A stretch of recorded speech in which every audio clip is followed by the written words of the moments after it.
Welcome everybody. I'm Chuck Wallace in the Computer Science Department at Michigan Tech. Welcome to Robot 101. This is our series of events that is reflecting on 101 years of the word robot. The robot came into our common parlance back in 1921 with the first performance of this play, R.U.R, Rossum's Universal Robots. That's the foundation for the comic version that that Chris Murray and Nick Johnson have put together just recently. So our first speakers for this series are Chris Murray at the University of Dundee in Scotland. He is a professor of comic studies, and there is a degree program in comic studies. And Nick Johnson, our other speaker, is a graduate of that program. And they're going to talk about their comic version of the play R.U.R. Great, thanks, Chuck, and thanks everybody for coming. We're really happy to have been invited to contribute to Robot 101. It's a fantastic series with lots of exciting events. So thank you for all for attending today. Our title, the title of our talk is "Work Must Not Cease: Creating a Comics Adaptation of R.U.R." I wrote the comic, and Nick Johnson, who's also here, as Chuck mentioned, produced the artwork. So I'm going to talk a little bit about my process in the first half of this talk. Then I'm going to hand over to Nick, and he'll talk a little bit about his artistic process and designing and creating the comic. I really want to focus in on the various choices that shaped our adaptation, and also how the comic is in dialogue with Chapek's play and its legacy. First, Nick and I will just very quickly introduce ourselves a little bit more and talk a little bit about how we came to work on this together. So as Chuck mentioned, I'm a professor of comic studies in the School of Humanities, Social Sciences and Law at the University of Dundee, and also director of the Scottish Centre for Comic Studies. I teach a master's course on comics and graphic novels, and that's and through that course, that's how I came to meet Nick. My research is on British comics in general, but also specifically British superhero comics, which I've written a book on, and also adaptations of literature into comics, with a particular focus on science fiction, which I also teach. I should note, just to give a little bit of context for this, that Dundee is one of the major publishing hubs in the UK, and the local publisher, DC Thomson, has been publishing comics for well over a century. And the Beano, which is a humour comic, is the world's longest running weekly comic, appearing in 1938. So Dundee's a city with a rich comics heritage. If any of you know comics, you might know names like Dave Gibbons, who was the artist on Watchmen. And he did his first professional work in comics in the 70s, working for DC Thomson's. You may also know, if you like comics, names like Grant Morrison, very famous for comics like The Invisibles and so on, and working on Superman and Batman. And they also got their start working in the late 70s and early 80s for DC Thomson's here in Dundee. So for several years, my research has had a creative aspect to it, working with artists to create comics that relate to my research. So, for example, I mentioned that I've done quite a lot of work on British superhero comics from the 40s to the present, and alongside writing lots of articles and also writing a book on that topic, I also created a British superhero called Alpha. Basically the idea was, when I was researching British superhero comics from the 50s, I would also be writing a story in that style and working with an artist to recreate stories in that style using this fictional superhero. And I've also adapted and worked with adapting comics, literature, particularly science fiction literature, into comics. And here's a couple of examples of that here. I've done a couple of comics based on Frankenstein. There's been quite a lot of work on Frankenstein in Dundee. That's because there's a little known connection between Frankenstein and its author, Mary Shelley, and Dundee. Mary Shelley lived in Dundee when she was a teenager, and she wrote about Dundee having a huge influence on her young imagination, and a place of kind of technology and commerce, and a centre for whaling and so on, which features in the novel.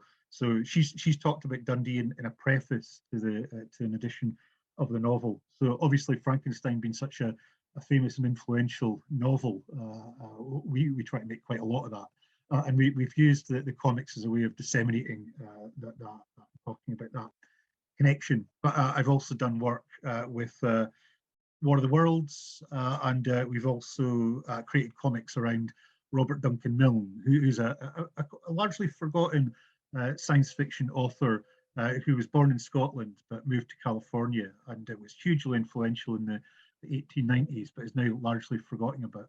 So we're creating lots of comics based on Robert Duncan Milne's stories. I also mentioned Alpha, the British superhero I created, and there is Alpha there. And obviously, with my interest in science fiction and superheroes, one of the first things I wanted to do after creating a superhero was to have him fight and punch big robots, because that's what you've got to do when you create a superhero. But what I was also kind of interested about in creating Alpha and thinking about the connections between the superhero genre and science fiction was in some ways superheroes and the superhero genre are really a kind of response to fears about mechanization and technology, and so on. I don't really have time to go into that point, but it was on my mind when writing these stories, and it is also something that features in my thinking about R.U.R. As well, hence why I mention it. In addition to adapting R.U.R., I also adapted a 1935 novel, Odd John, by British science fiction author Olaf Stapledon. This features super beings who are evolutionary competitors to humanity in much the same way, or in a similar way that the robots are in R.U.R. And this comic was drawn by artist Helen Robinson. So with these comics and these kind of really kind of wonderful collaborations under my belt, I was looking for my next project and my next collaborator. So enter Nick when I met him on the master's course. So I'll now just turn over to Nick so that he can introduce himself and say a little bit about his work. Good afternoon, everybody. It's a real pleasure to be here speaking with you all, and good to see Chris Murray again after so much time. I love hearing Chris talk about comics. Yeah, so my name's Nick Johnson. I'm coming at you live from Calgary, Alberta, Canada. And yeah, featured here is a picture of me with an awful beard, but feeling very jovial because I was in Scotland at the time. And that's the cover for Alpha, which was mine and Chris's first collaboration. And I knew after it was done that we were definitely destined for more. So we can take it to the next slide. I'll show, yeah, so when I was at the University of Dundee, I took a module on science fiction comics. And at the time, I wasn't really too jazzed about the genre because I was really focused on like horror and Canadian history. And as a surprise to me, there were no specific modules about that at the Scottish University. So I was like, I'll take science fiction. Let's renew an old love affair. And I ended up getting really wrapped up in this concept of cyberpunk and how you could refresh cyberpunk and kind of add some new elements. And as is my usual technique, I go back to art history, turn of the century, and wrap up all those ideas of utopia and dystopia and balance and harmony and philosophy. And that's what created this book here, The Remedy.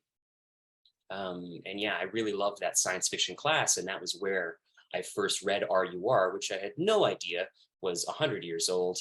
So what a big surprise to me, especially with how relevant it was.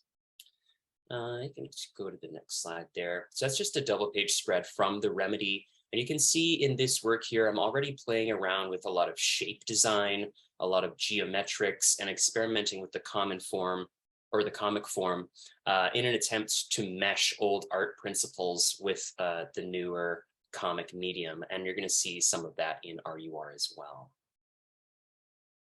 And this is some of my other comic book work. I basically split my time between teaching at the university here, doing freelance comic work, and working full-time in an animation studio. So as busy as I am, I find that storytelling, visual storytelling, is going through all of my jobs and informing one another and making it all better and more exciting. So sometimes it's children's work, but as you can see from Madame Bauhaus here, this is from like 10 years ago. So the idea of art history influencing my current storytelling has always been paramount.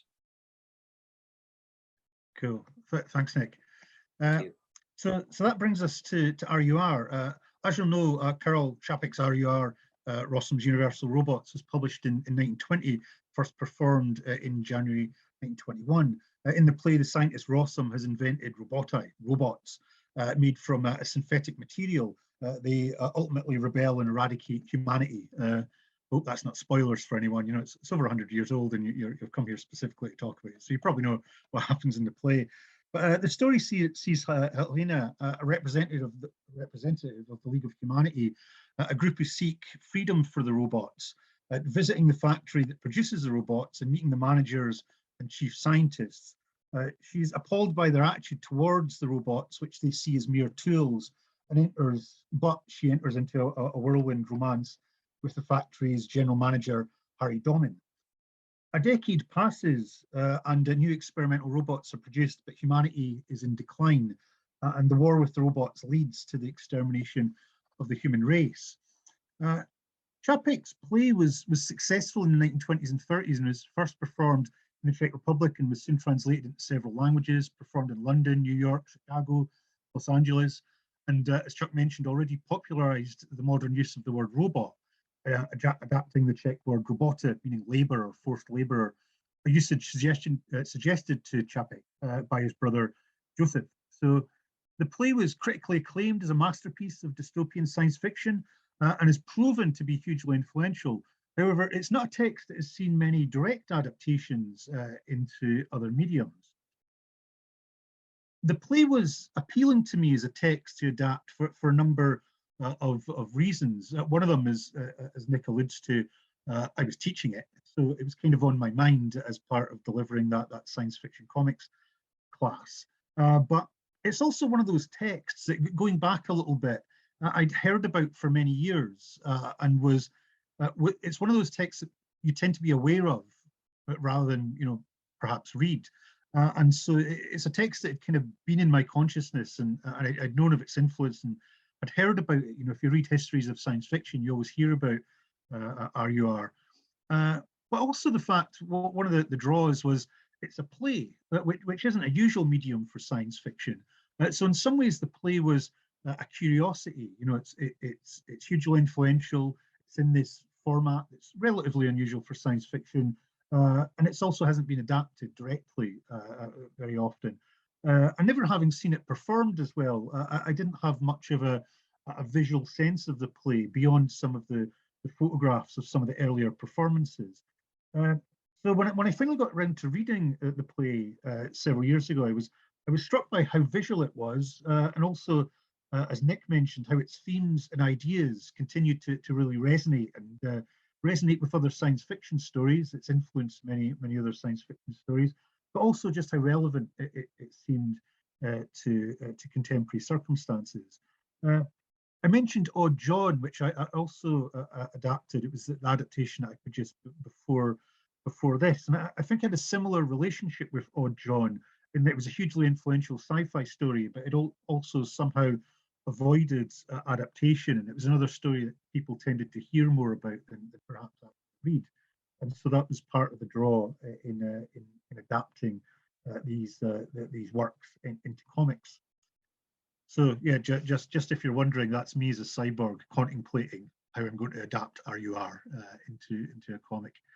The decision to adapt R.U.R and Odd John both came from this desire to visualize sequences and scenarios that are not in the original stories but are implied by them.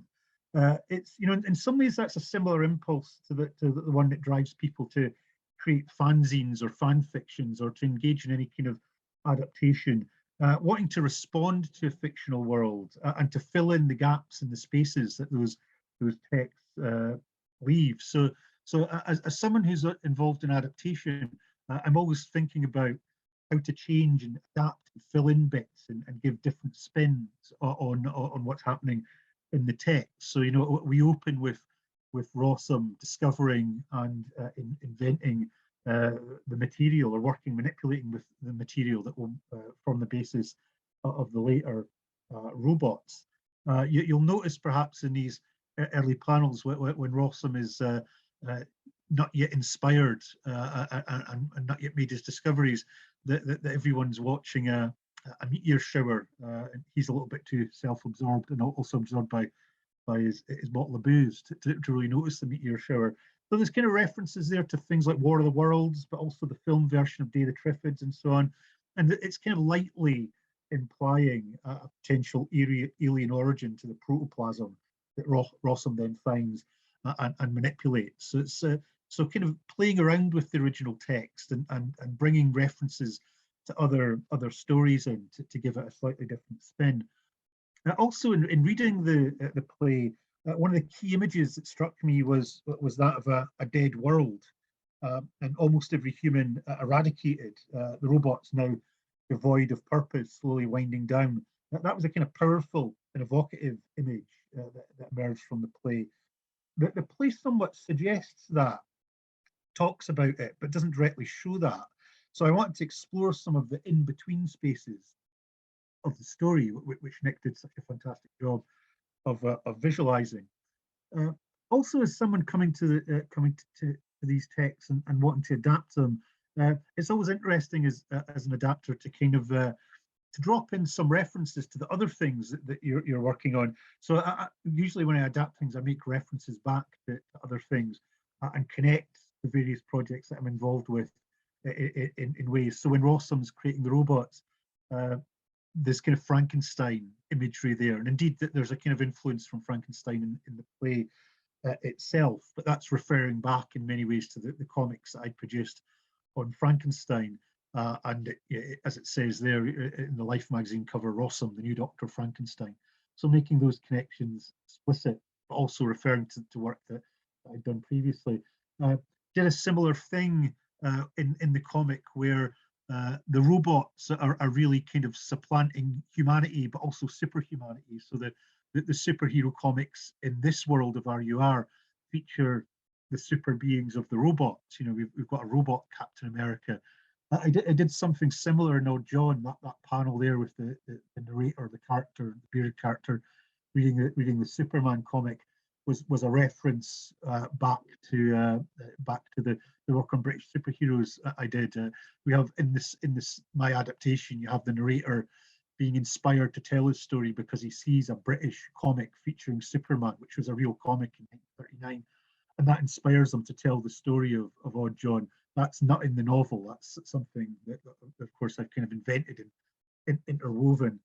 So that's part of the fun of creating an adaptation. The other parts of it, of course, is what we wanted to do was to shift the time frame in many ways. There was a very deliberate choice in approaching this adaptation to move the time frame and to include references to historical events, popular culture, and science fiction stories, which have subsequently were influenced, the R.U.R. was an influence on, and weave them back into the story. So we have the robots kind of, you know, performing the moon landing, and we've got lots of other references to historical and cultural events from from the 1920s right up to the present day, and in many ways, you know, that makes this. One could argue, you know, by changing the story so radically, what you're producing is what you might call a kind of deliberately unfaithful adaptation. But when approaching adaptation, you know, the idea of fidelity or faithfulness to the original is, in many ways, the least interesting aspect of adaptation. The aim of adaptation, for me at least, is not to replicate or in any way replace the original, but to enter into a dialogue with it. Adaptation is really a mode of critique and dialogue. So when adapting from one medium to another in particular, it's important to think about that equivalence. That's always a term that's on my mind. Film critic Andrew Bazan notes in his article, Adaptation or the Cinema as Digest, which came out in 1948. By digest, he meant when adapting from literature to film, there's a condensation that takes place. The narrative has to be compressed in many ways to digest, as opposed to a full reworking of the original story often. And what he says in his article, this film critic, Bazan, he says, faithfulness to a form, literary or otherwise, is illusionary. What matters is the equivalence in the meaning of the forms. And if we think about that, a kind of effect that's achieved in a novel or a play, the idea isn't to replicate that effect directly in another medium, but to find out what the equivalent for that is in the other medium.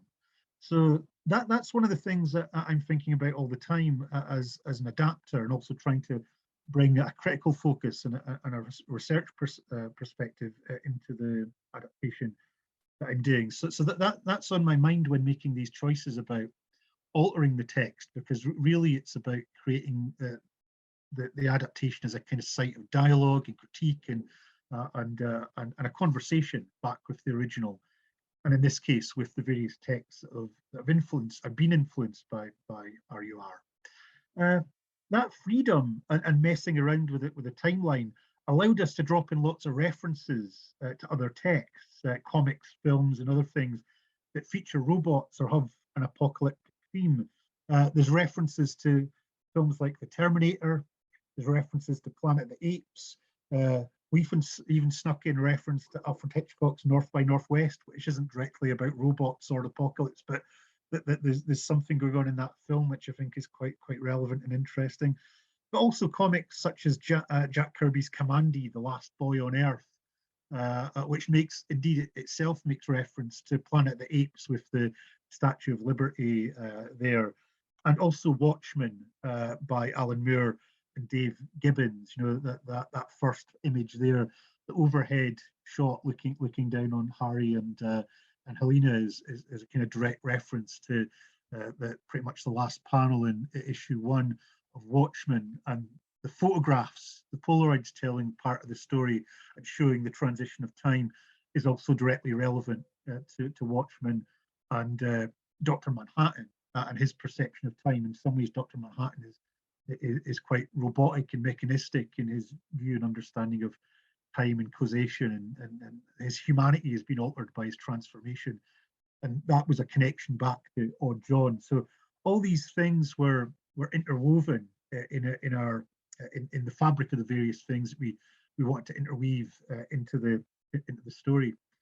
Of all the opportunities that this brought, to introduce all these things from different time periods and other texts, that made it quite fun to adapt and to play with. But it's fair to say that this was also quite a difficult play to adapt. I'm sure that many of you have read it, but it is a strange play. It's quite uneven in tone.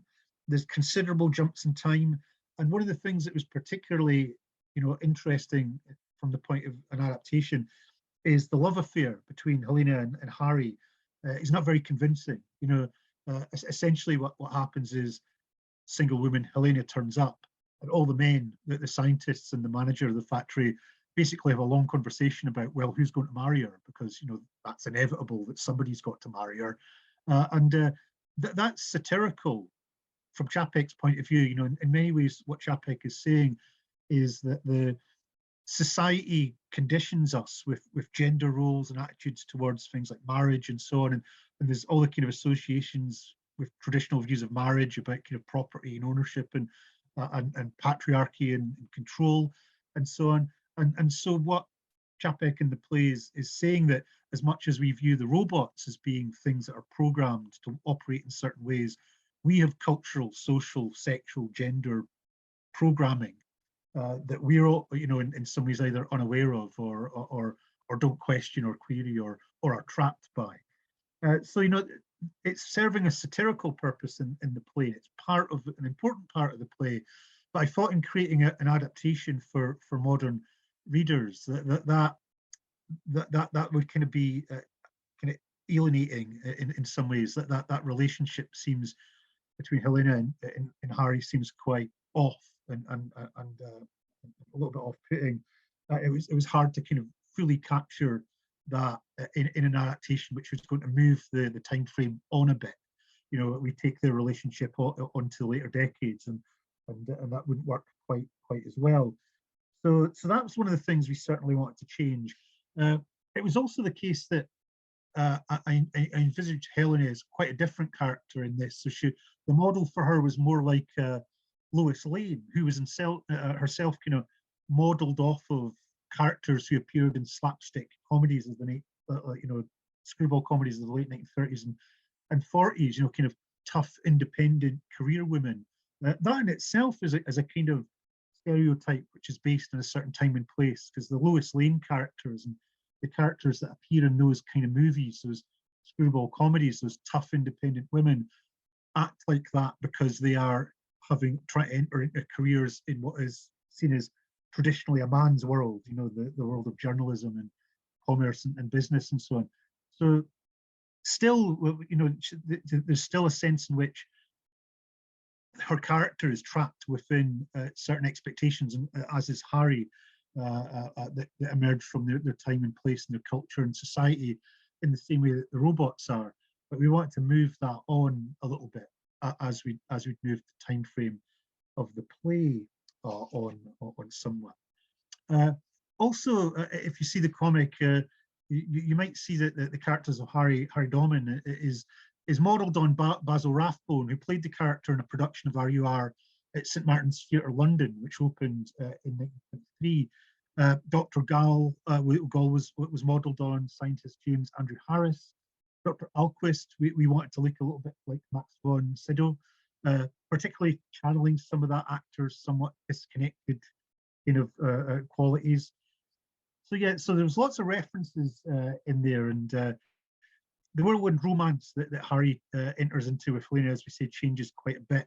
That we make it a little bit more believable, downplay that satirical aspect, but it was still hard to kind of bring those characters through. But I think that was very much on our mind. Another thing about the act of adaptation is kind of riding the momentum of those changes that you're making and seeing where they take you. And your comics are particularly good medium for adaptation, because you can bring in lots of visual references. So we did that particularly with references to other plays. And at one point in the story, Nick and I had a kind of conversation about how we were going to represent Radius in his confrontation with Alquist, and we wanted it to be quite dramatic, and so we made it look quite. Nick did a brilliant job of kind of lending an air of a kind of Shakespearean tragedy to it. There's almost a kind of Richard III element comes in with Radius, but there's also elements there which refer to Akira by Katsuhiro Otomo, the manga, and also the anime. The throne that we had for Radius was very much kind of modelled on the throne Tetsuo has, and this theme of hubris and corporate greed and prejudice, I think, were very powerfully expressed in the play, and so very relevant today still. So we want to bring that in to draw on the existential questions that the play asks, what it means to be, the value of life, but also the politics of the play. Politically, the dangers of absolutism are really clear in the play.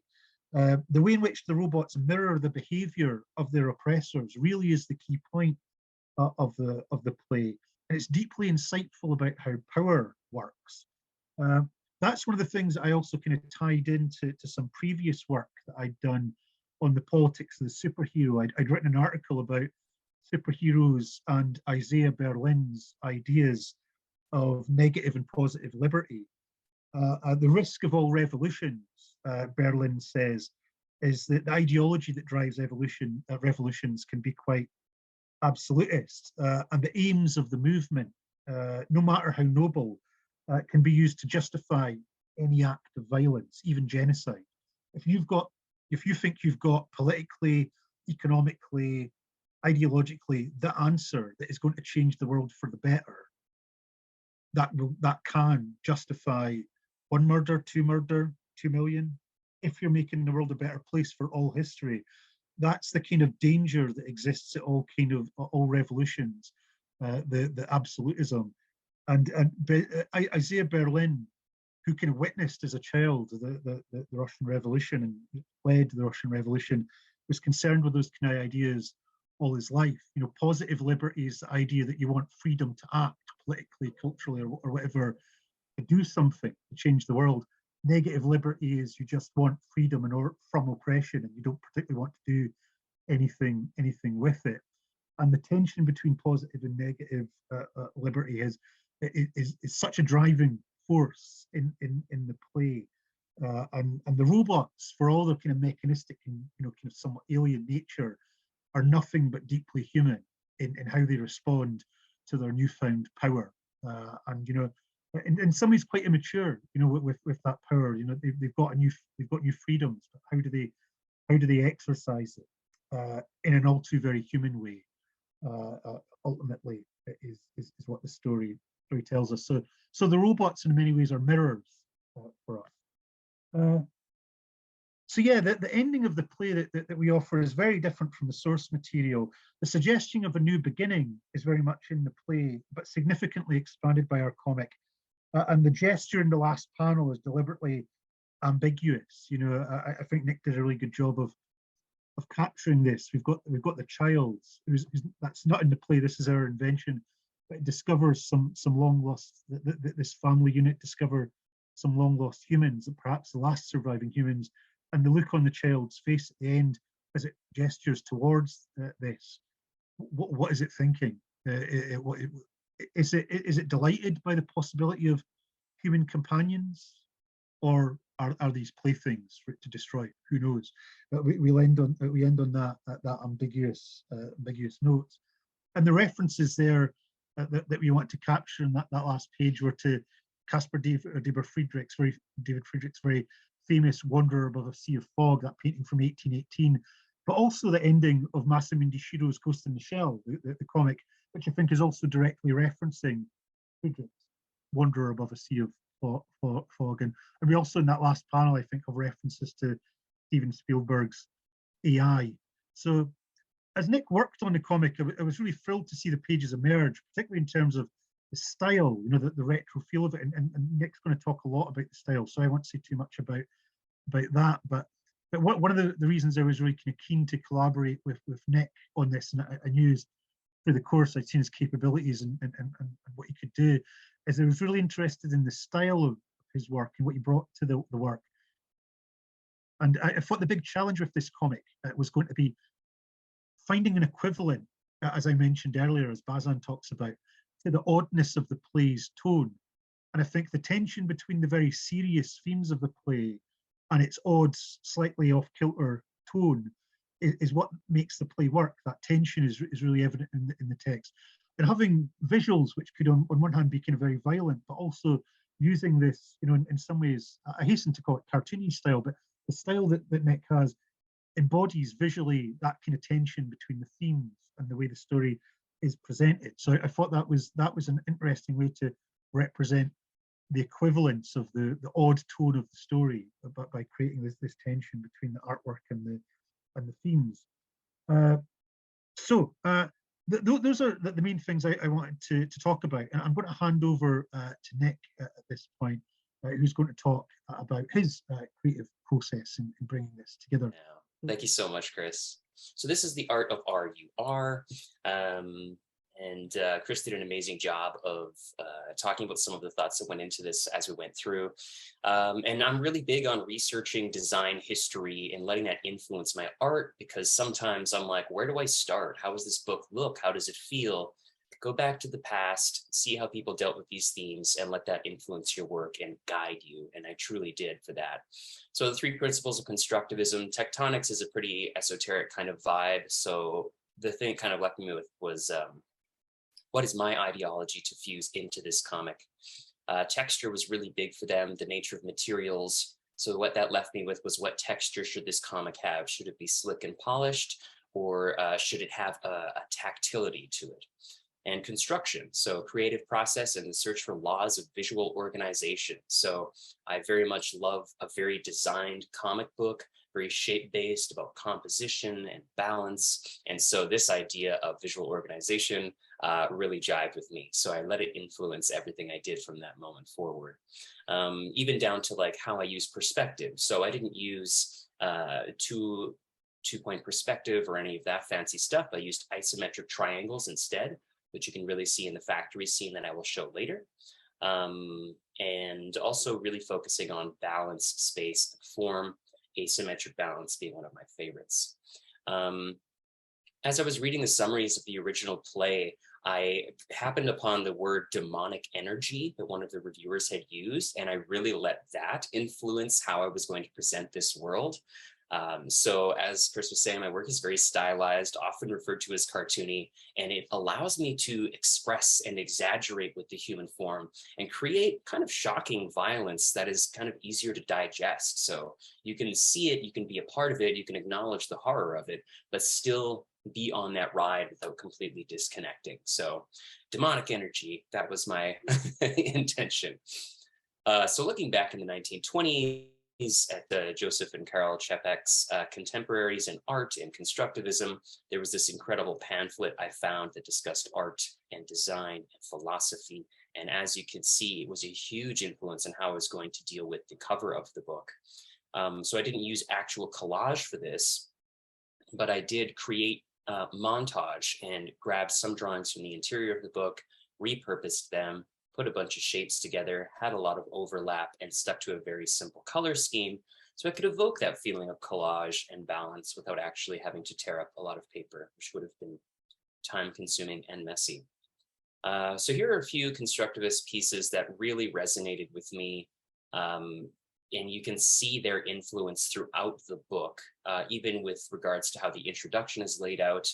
I'm very interested in creating comics that aren't just like, hey, here's a cover and a blank interior page. I want the whole book to feel like it is designed, a designed art object. And then this is the work of Josef Čapek, Karl's brother. And I really wanted to lean into this as far as my character design went, because it's very geometric. And when we were talking about texture and tactility earlier, you can see that there's a lot of like Conte charcoal texture here. So mixed up with the geometry, there's a lovely texture. And while I really wanted to push that further with the book, my time for design was fairly limited. And so as an artist, you kind of start to create this fusion between what you really want to imitate and your style that you are forced to use just to get the damn job done. So you can see in the characters here that there is a geometric approach, especially with like Domen's nose here and the basic shapes that he's created with.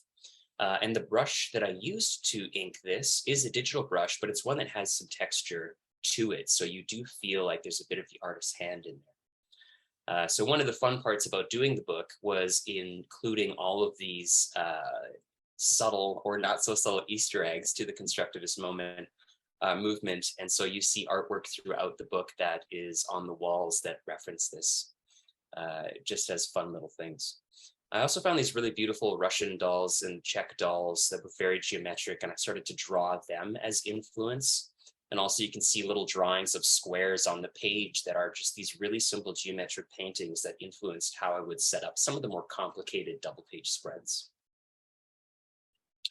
Yeah, so definitely looking back at the original play and these hilarious and incredible costumes that they had for the robots. So when you don't have tons of science fiction movies to reference, where do you start? And this is where it was, with these beautiful clamshell images and these beautiful 1920s costumes. So Yeah, 1920s costumes, geometric Russian dolls, references to characters or real people throughout history. This was the blender that I was trying to mix everything into to create some sort of style. So once again, here you can see these geometric shapes are really influencing the shapes of the face and the nose, like I stated earlier, simple squares and triangles so that they read quickly, create balance. And yeah, some more incredible images of these robots. And I was definitely inspired by these almost Devo-esque images of the characters. So you can see me playing around with some of these shapes here. And yeah, some of them worked better. Some of them really intrigued me. The one on the right, I almost went with because I love the black lipstick vibe, but I kept kind of pushing into the uncanny realm. And I ended up with these being really close. So I ditched the belt because I realized the robot wasn't wearing pants, so why wear a belt? And I sort of ended with this strange human-simian combination. And I knew I had hit pay dirt when my partner Natasha said she was terrified of this character, but also felt very sorry for it. And I was like, yes, we've done it. It's time to move on and create this book. So you can see how the pages are laid out with the long rectangle on the top that bleeds off the page, and then the really uniform squares that also build the page. The construction of the page itself was a reference to these early constructivist works that just used squares and geometry to create balance. As you saw in some of the earlier influencing images, there were a lot of grids also being used. And so I filled the sets, if you will, with grids on the floor and grids on the walls that sort of hinted at that and started to create all of that balance. Yeah, once again, here we have Rossum discovering the protoplasm. I was really intrigued by the idea of it being a biomass and not purely mechanical. So that was a fun thing.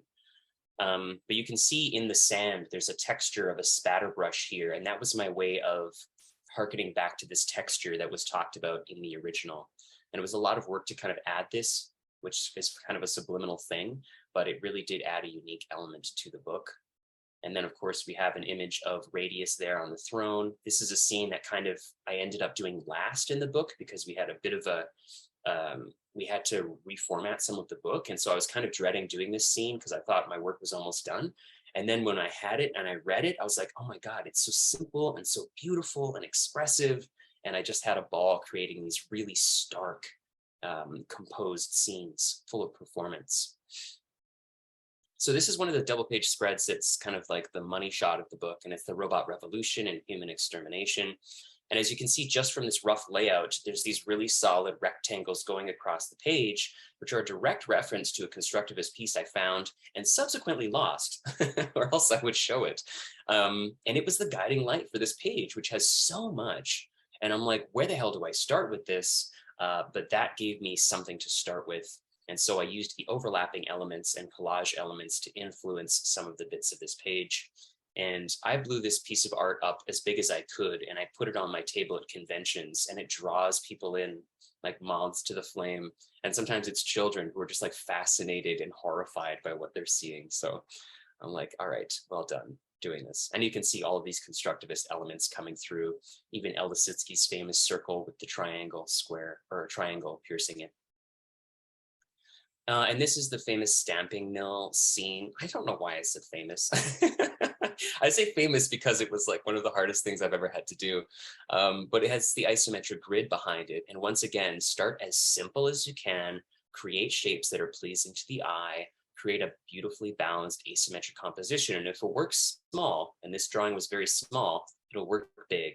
And so this is the next step where I started to add the black and white and some of that spatter for texture using the grids. And in this image, we literally follow Harry as he gives a tour through the robot stamping mill and shows every part of the process.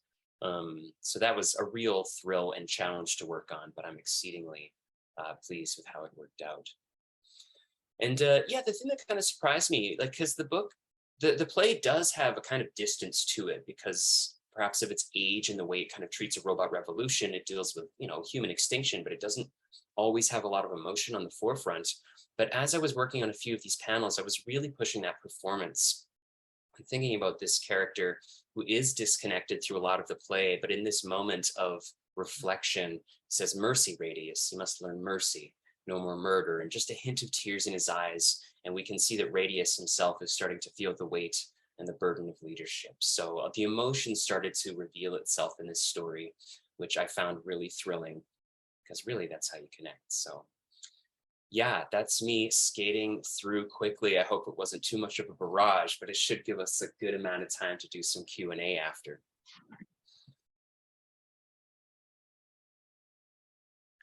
Yes, so as Nick says, very happy to take any questions. Yeah, Nick, what I was just fascinated in, just the brief thing that I looked, is your ability to use posture in your characters. I found that really fascinating, and how the posture really helps convey the story as well. Thank you. That's definitely one of the key things I think about, and one of the key things I teach in my class at the university is I often tell people, like, I'm not the best artist in the world, but my focus on the performance of the character and how they hold themselves is the thing that makes that story resonate. And it wasn't just the design of this robot that made me know that it was working. It was that stoop that he kind of has, that slouch that perhaps I have in my artist life, which is easy to reference. That was the kind of moment or pose that really made me feel like we were on to something. So thank you very much. And photo reference is key to that. There's tons of silly photos of me on my computer doing all of these poses. How did you go about choosing the colors that were used in this book? Great question. Once again, referencing those early constructivist pieces, the challenge is you don't want to just color pick from it and use those colors because it's going to completely date you. The challenge is to gain inspiration from those older colors. So with the image you see on the screen, the red and the kind of tan and the black would have been the old school image. And if I did the whole comic like that, it would have been lackluster and maybe a little bit dull. But by juicing up some of those colors and really playing with the contrast, like here's a great example. You can let the red sing. You can let the red carry the eye through the book. And it's not just a basic red, it's a red orange, so it really leaps off of the page. And the other thing too is I like to use restraint in the book. So when you color digitally, you have access to thousands of colors. And if you use them all, it's going to be a mess. However, if you can focus your palette down to a few desaturated tones and let one color really sing and let black and white play with contrast, it can create a really beautiful visual dance that complements itself, that pulls the reader through. So yeah, I try to be very intentional with my color use and very controlled. Online, we've got a question from Zoo, Lavinia. How did you find the collaborative process? Was there much of back and forth between Chris and Nick?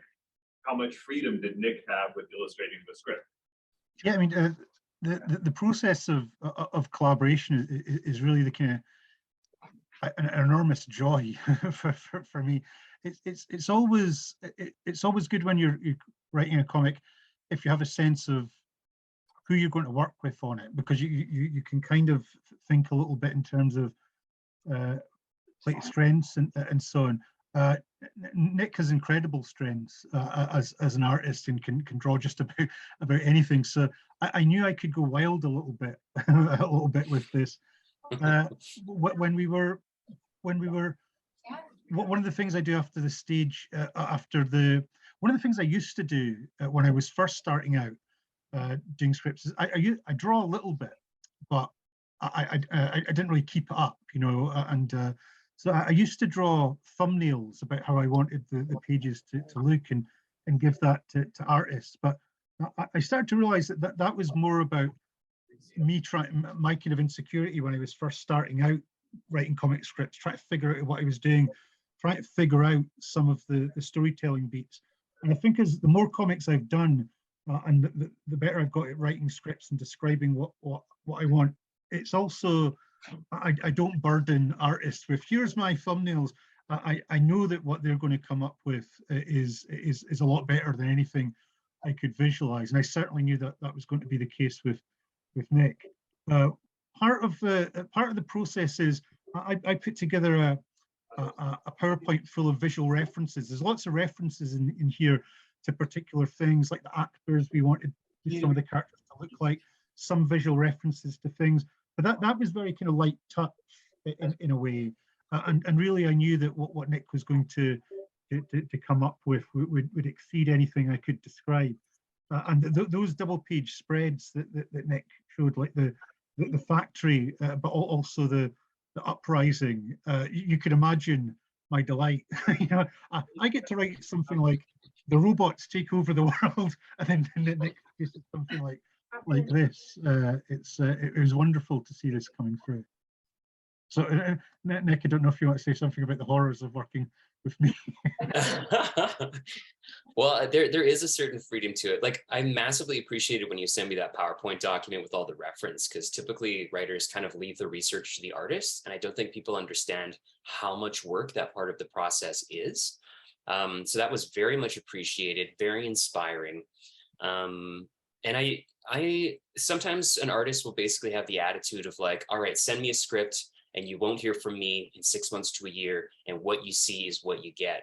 And I understand that mentality, because it's like making comics is hard. And it's like, how dare you ask me to change a thing? But I like to keep my writers really in the loop. So I always send thumbnails of the whole book, which are really rough little drawings. And then I letter those thumbnails so you can really see the flow of it, and you can see how the story is working or not working. And I was just thankful that Chris didn't have many changes, because his script was dense, and there's a lot of challenges to getting all of that information on the page.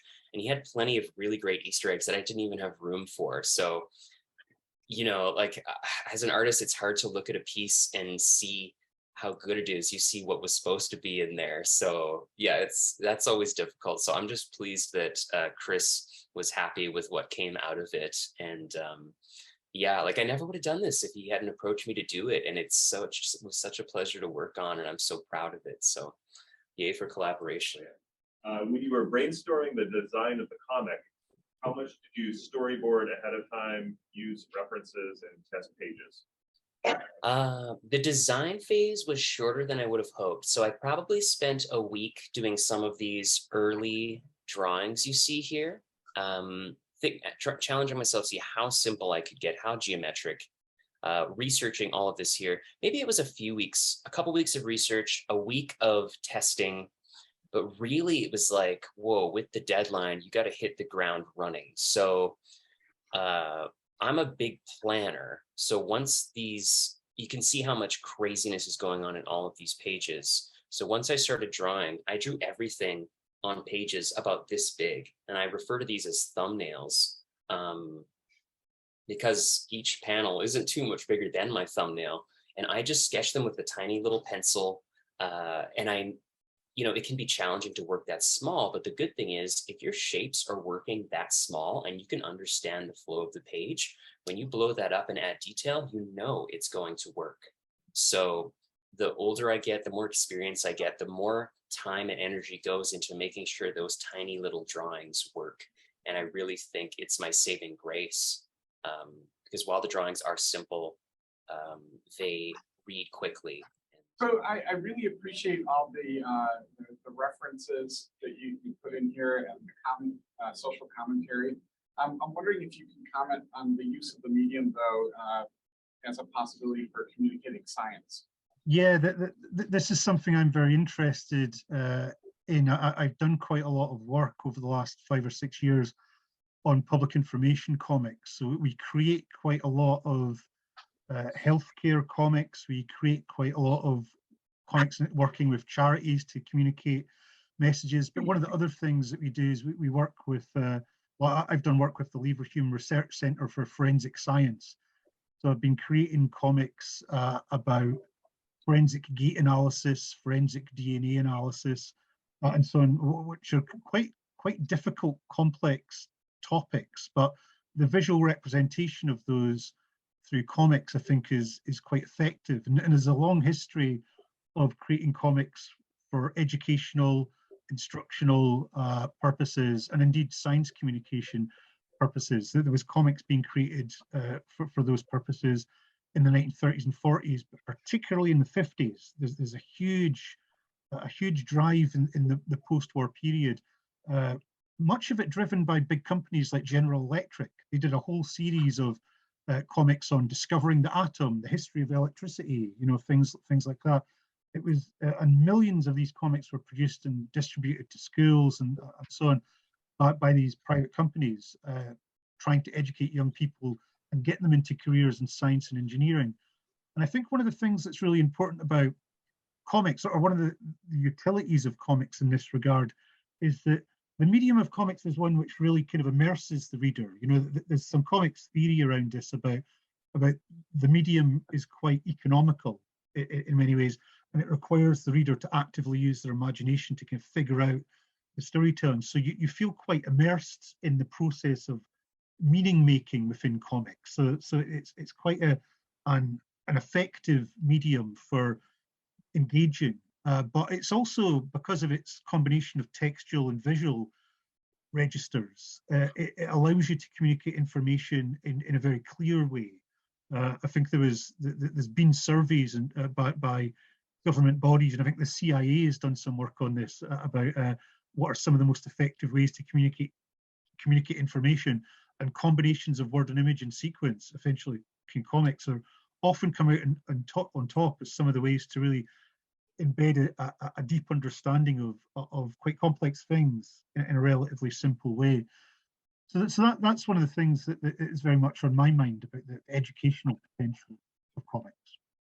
I think this page is kind of an interesting one to be on, because while the science of this page is complete nonsense, it does show how you can use like the isometric grid to very simply break down a very complex process and literally guide a reader through every stage and have a visual element to it. Yeah, so if I had done actual research on robotics here, that could have been a really interesting way to appeal and teach some science. So how can we get copies of this comic if we don't win the raffle? Well, one of the things that the comic is going to be, we're in discussions with a publisher. We're in discussions with the publishers there about serializing it there. And if anybody wants to know more about the comic or perhaps get a copy, please do drop us an email, and we can see what you can do. You can pass on. Feel free to pass on my email address, and I'm happy to speak to anyone who wants to know more and try and perhaps get hold of a copy. Absolutely right. Yeah, we'll let people know. Put people on the website about it, and also email. I could always mail a few more copies down as well for the local comic store. I was a little bit pinched for time, but I'm not against doing it. Okay, that's great. Any other questions? That was absolutely fascinating. Ah, that's awesome. Thank you. Thank you. And thank you so much for the invitation. It's been wonderful, and great work to the organisers with Robot101. It looks a brilliant series.